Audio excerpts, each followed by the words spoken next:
అందరూ మంచుకున్నారా?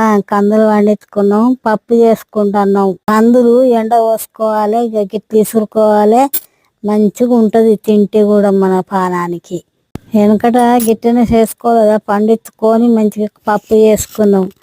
దుకాణాల్లో కొనుక్కొచ్చుకోవద్దు, పండిన పప్పు కందులు తెచ్చుకోవాలి, గట్టి ఇసురుకోవాలి, పప్పు చేసుకోవాలి. ఎంత మంచిగా ఉంటుంది. దీన్ని చూడు దాన్ని చూడుర్రి, టేస్ట్ మంచిగా ఉంటుంది. మన పండిన పప్పు కల్తీ కాదు, పౌడర్ వస్తుంది అందులో కలిపి పురుగు పట్టకుండా పెడతారు కదా.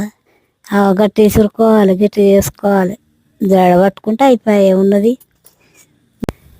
మా వీడియో చూసినాక ఇప్పుడు మాకు సపోర్ట్ చేయర్రి,